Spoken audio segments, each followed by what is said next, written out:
नमस्कार साथियों। तो आइए some application of trigonometry chapter का ये सवाल आपका 15 नंबर से ये चलेगा। तो कल हमने 14 नंबर तक कर दिया था, आज ये 15 नंबर से चलेगा सवाल। तो आइए देखते हैं इस तरह के प्रश्नों को कैसे हम बनाते हैं। पहले सवाल रीडिंग कर दे रहे हैं, इसके बाद आप इसको समझेंगे। पहले आपको मौखिक रूप से बता देंगे इस प्रश्नों को कैसे सॉल्व करनी है, इसके बाद हम चलेंगे बोर्ड पर। इसके बाद आप देखेंगे कि ये सवाल बहुत ही सरल तरीक़ा से बन के रेडी हो जाएगा। तो चलिए पढ़ते हैं, इस प्रश्नों को ध्यान से समझने का प्रयास करेंगे। कहता है, एक सीधा राजमार्ग एक मीनार के पाद तक जाता है। मीनार के शिखर पर खड़ा एक आदमी एक कार को 30 डिग्री के अवनमन कोण पर देखता है, जो कि मीनार के पाद की ओर एक समान चाल से जाता है। 6 सेकेंड बाद कार का अवनमन कोण 60 डिग्री हो गया। इस बिंदु से मीनार के पाद तक, यहाँ आकर छूट गया, पाद तक पहुँचने में कार द्वारा लिया गया समय ज्ञात करें। ध्यान से समझने का प्रयास करें। सवाल को यदि आप समझ जाते हैं तो सवाल बनाना बेहद आसान हो जाता है। तो चलिए, ये आपका मीनार है और कोई लड़का यहाँ से इस मीनार पर चढ़ के, या चाहे यहाँ आँख है तो देख रहा है। तो आँख जब देखेगा तो उसका दृष्टि क्षैतिज स्तर आपका ये होगा। आँख सीधे देखेगा तो उसका क्षैतिज स्तर ये होगा। अब लड़का क्या कर रहा है, यहाँ से पहले देख रहा है कि नाव यहाँ चल रहा है, तो इसके क्षैतिज स्तर और उसके दृष्टि रेखा के बीच 30 डिग्री का कोण बन रहा है। इसके बाद ध्यान से देखिए कि क्षैतिज, फिर देखता है ये लड़का कि यह नाव 6 सेकेंड के बाद बिंदु डी तक आ गया है, तो इसके सापेक्ष ये दृष्टि रेखा और क्षैतिज स्तर के सापेक्ष ये बन रहा है 60 डिग्री का एंगल बन रहा है। तो आप ये कहेंगे कि आप यहाँ एंगल बन रहा है, तो आप यहाँ कैसे लिख दिए? तो ज़रा सा देखने का प्रयास करें कि जितना एंगल इसका फैलाव है उतना ही इसका फैलाव है, जितना आपका इसका फैलाव है उतना ही इसका फैलाव है। यदि आप वैसे नहीं समझ पा रहे हैं तो ध्यान से समझेंगे। यदि ये समानांतर रेखा मान लेते हैं थोड़ी देर के लिए, तो इस कोण का एकांतर कोण ये कोण हो जाएगा और ये बड़े वाले का एकांतर कोण ये कोण हो जाएगा। तो आपको समझ में आ गया होगा प्रश्न। तो चलिए हम चलते हैं। ये दिया हुआ है 6 सेकेंड दिया है, यहाँ से यहाँ तक आने में 6 सेकेंड इसको लगता है, तो बिंदु डी से इसके पाद तक जाने में कितना सेकेंड लगेगा, यही ज्ञात करनी है। तो चलिए देखते हैं, करते हैं काम।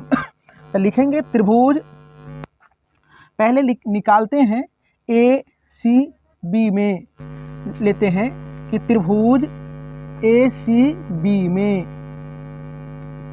सी बी में देखेंगे कि आपका थीटा जो दिया है ए सी बी में, आपका थीटा 30 डिग्री है।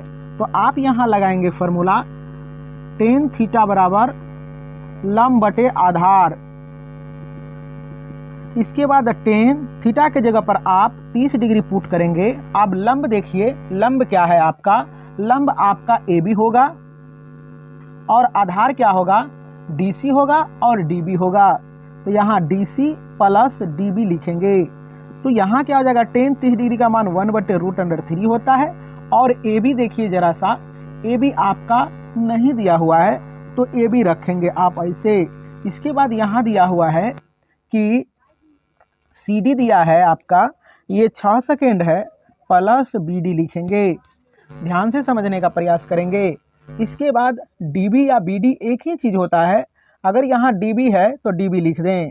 तो यहाँ से आप क्या करेंगे, इसको बाय क्रॉस करेंगे तो क्या हो जाएगा? √3 AB, और इसको लिखेंगे 1 से मल्टीप्लिकेशन करेंगे तो यही हो जाएगा 6 प्लस DB होगा। तो यहाँ से देखेंगे कि आपका क्या हो रहा है कि AB निकालते हैं। AB बराबर आपका हो जाएगा 6 प्लस DB बटे √3 हो जाएगा। इसको आप क्या करेंगे, समीकरण 1 का नाम देंगे, या चाहे आप यहाँ से हर का परिमेयकरण करेंगे। तो AB बराबर क्या हो जाएगा? 6 प्लस DB √3 होगा। अब बटे यहाँ √3 से हमने मल्टीप्लिकेशन √3 किया, तो यहाँ हो जाएगा केवल 3 हो जाएगा। 3 3 या 9, उसका वर्गमूल फिर से 3 हो जाता है। तो यहाँ देखेंगे कि ए बी बराबर होगा 6। अब लिखने की ज़रूरत नहीं है, यहाँ से आप इसको समीकरण 1 मान लेंगे। अब यहाँ आएंगे आप और ध्यान से देखने का प्रयास करेंगे। लिखेंगे त्रिभुज ए डी बी में थीटा बराबर देख रहे हैं, यहाँ में लगाएंगे थीटा बराबर आपका 60 डिग्री दिया है, तो लिखेंगे 10 थीटा बराबर लंब बटे आधार लिखेंगे। ध्यान से देखेंगे 10, अब थीटा की जगह पर जाएगा 60 डिग्री और लंब आप देखेंगे कि ए बी है, ए बी रखेंगे और आधार आपका सी बी होगा, सॉरी आधार आपका यहाँ से यहाँ तक होगा, डी बी लिखेंगे। अब 10 60 डिग्री का वैल्यू क्या होता है, 10 60 डिग्री का वैल्यू √3 होता है, ए बी बटे डी बी होगा। इसके बाद यहाँ से हम लोग क्या करते हैं, बाय क्रॉस करते हैं, तो √3 डी बी बराबर ए बी हो जाता है। और यहाँ से हम लोग क्या करेंगे कि डी बी का वैल्यू अच्छा है आपका यही, इसीलिए लिख देंगे आप देयरफॉर, इसीलिए ए बी बराबर आपका क्या हो गया, √3 डी बी आ गया। अब क्या करेंगे, समीकरण 1 से चलेंगे, 1 को लिखेंगे तो ए बी बराबर 6 प्लस डी बी √3 बटे 3 होगा। अब ए बी का मान यहाँ से पुट कर देंगे, तो √3 यहाँ हो जाएगा डी बी, तो आप यहाँ लिखेंगे 6 प्लस डी बी यहाँ √3 बटे 3 होगा, √3 से 3 कट जाएगा और डी बी बराबर यहाँ हो जाएगा 6 प्लस डी बी। इसके बाद यहाँ से बाय क्रॉस कर लेते हैं, तो एक स्टेप आप यहाँ देखने का प्रयास करेंगे, क्या नीचे दिखाई पड़ रहा है, तो ये आपका देख रहे हैं कि यहाँ 3 बचा हुआ है, तो इसको मल्टीप्लिकेशन करेंगे तो 3 डी बी बराबर 6 प्लस डी बी होगा, और यहाँ 3 डी बी इसको इधर लाएंगे तो डी बी बराबर 6 होगा, इससे तो इसको इससे घटा देंगे तो क्या हो जाएगा 2 डी बी बराबर 6 होगा, तो डी बी बराबर आपका हो जाएगा डी बी बराबर 6 बटे 2 हो जाएगा, कट जाएगा, तो यहाँ हो जाएगा आपका डी बी बराबर 3, डी बी बराबर जो 3 निकल गया, तो यही यहाँ से आप लिख देंगे अतः उस कार को मीनार के पाद तक जाने में 3 सेकेंड, यही 3 सेकेंड लगेगा, 3 सेकेंड लिखेंगे, यहाँ स दे के सुना देते हैं या यहाँ लिख देते हैं अतः दे के, लिखेंगे अतः मीनार के पाद तक जाने में कार को लगा समय, दिखता है यहाँ, क्या यहाँ दिखता है, हाँ दिख रहा है, 3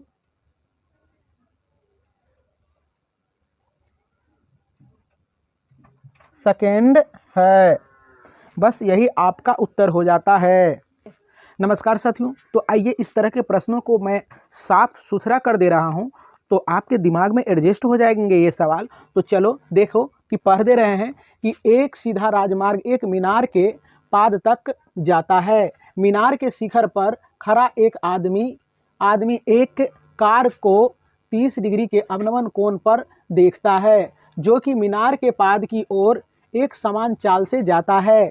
6 सेकेंड के बाद कार का अवनमन कोण 60 डिग्री हो जाता है। इस बिंदु से मीनार के पाद तक पहुंचने में कार द्वारा लिया गया समय ज्ञात करें। तो ध्यान से देखने का प्रयास करें। ये कार यहाँ था, इसके बाद यहाँ आ जाती है, अब कहता है कि यहाँ तक आने में कितना समय लगेगा, और यहाँ से कोई आँख देख रहा है, तो क्षैतिज स्तर ये हो जाएगा, इसका अवनमन कोण पहले 30 डिग्री था तो यहाँ देख रहा था, इसके बाद क्या था कि कार यहाँ से चल के यहाँ आ जाता है, तो यह आँख यहाँ देख रहा है, तो यहाँ से यहाँ तक आने में 6 सेकेंड लगता है, तो यहाँ से यहाँ तक आने में कितना सेकेंड लगेगा, यही कहा है ज्ञात करने के लिए।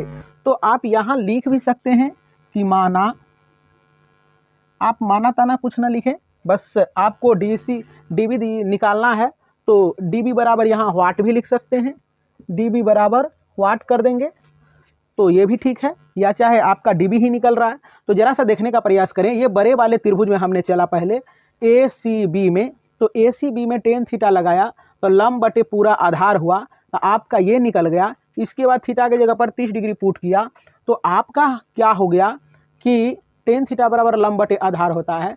यहाँ हो गया लंब हो गया आपका ये और आधार हो गया ये पूरा, तो दो खंड में है तो दोनों खंड को ऐड करके हमने लिख दिया और यहाँ से बाय क्रॉस किया तो √3 AB बराबर ये आया और AB का मान यहाँ से निकल जाता है, यानी मीनार का ऊंचाई निकल जाता है। तो इसको समीकरण 1 मान लेते हैं।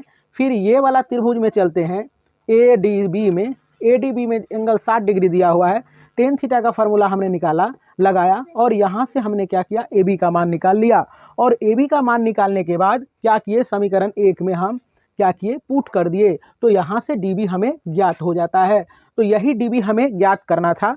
तो हमने क्या किया था, यहाँ से यहाँ तक 6 सेकेंड था, तो ये जो निकल गया ये dB निकल गया 3 सेकेंड। तो यही आपका हो जाता है कि बिंदु D से B तक जाने में कार द्वारा लिया गया समय 3 सेकेंड है। धन्यवाद साथियों। तो आइए अब ये 16 नंबर सवाल में चलते हैं। तो 16 नंबर सवाल मैं पहले आपको पढ़ के सुना दे रहा हूं और मौखिक रूप से ये सवाल कैसे बनेंगे वो समझने का प्रयास करेंगे।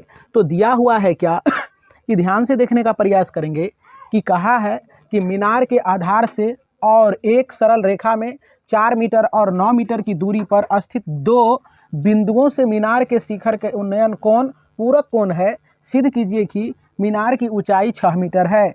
ये आपको सिद्ध करना है h बराबर 6 मीटर है या नहीं है।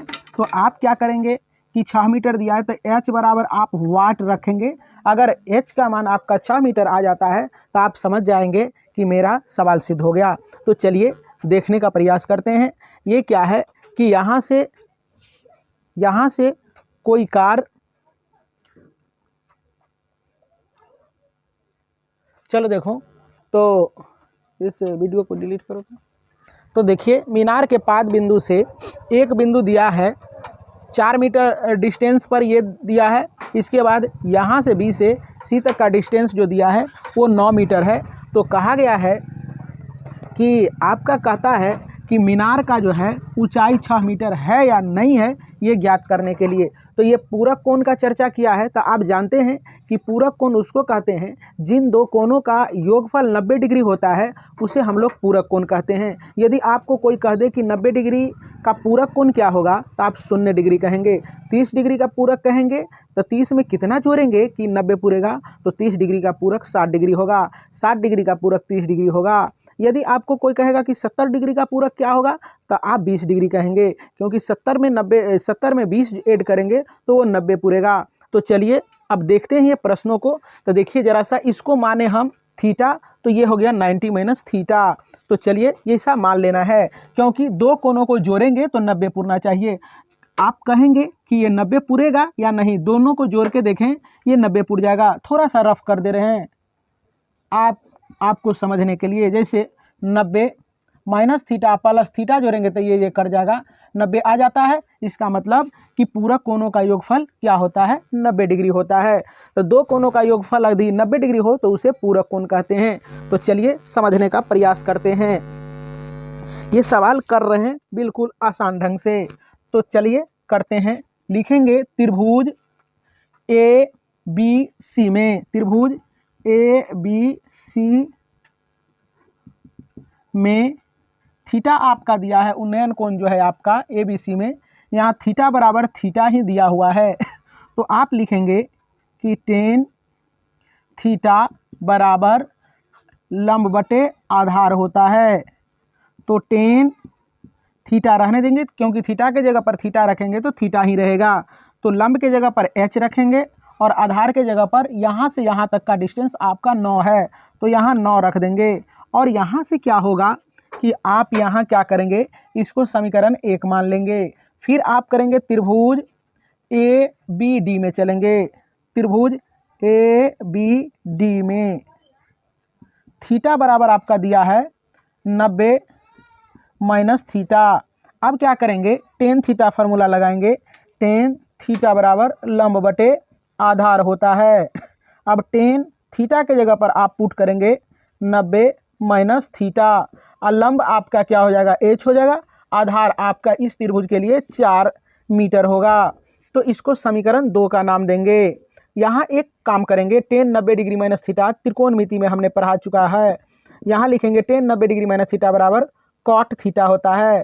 तो कॉट लिखेंगे, यहाँ कॉट थीटा के जगह पर थीटा रह जाएगा, h/4 हो जाएगा। समीकरण 2 लिख देंगे। अब क्या करेंगे, यहाँ समीकरण 1 और 2 को गुना कर देंगे। समीकरण 1 गुना समीकरण 2 लिखेंगे। इसके बाद समीकरण 1 और 2 में दायां वाले को दायां से, बायां वाले को बाएं से गुना करते हैं। तो यहाँ लिखेंगे tan theta into cot theta लिखेंगे। ये दायां, यहाँ देख रहे हैं कि ये बायां साइड है, इसका भी बायां साइड है, और दायां दायां से गुना कर देंगे। h/, यहाँ 9 हो जाएगा और h/, यहाँ 4 हो जाएगा। तो tan theta into cot theta बराबर 1 होता है फार्मूला, ये फार्मूला ही होता है tan theta into cot theta बराबर 1, और h गुना h स्क्वायर हो जाएगा, और 9 चौके 36 हो जाएगा। यहाँ से इसको गुना करेंगे, नहीं कुछ तो ये इससे गुना करेंगे तो h स्क्वायर बराबर 36 होगा। तो h बराबर रूट अंडर प्लस माइनस 36 होगा। तो h बराबर प्लस माइनस 6 हो जाएगा। ऊंचाई, डिस्टेंस, आयु ये सब प्लस में होता है, तो लिखेंगे अतः h बराबर 6 मीटर। तो आपका यही सिद्ध हो जाता है। 6 मीटर कहा था सिद्ध करने के लिए, तो हमने 6 मीटर सिद्ध करके दिखा दिया। तो उम्मीद करते हैं कि ये सारे चैप्टर आपको बहुत बेहतरीन ढंग से समझ में आया होगा। एक बार देख लें, सारे सवाल को देख लें और बढ़िया से देखें, ढंग से देखें, समझने का प्रयास करें। तो उम्मीद करते हैं कि आपको ये सारा प्रश्न समझ में आया होगा। हम सारे चैप्टर में आने वाले तमाम प्रश्नों को बहुत बेहतरीन ढंग से बताने का प्रयास किया है। तो उम्मीद करते हैं कि आपको समझ में आया होगा।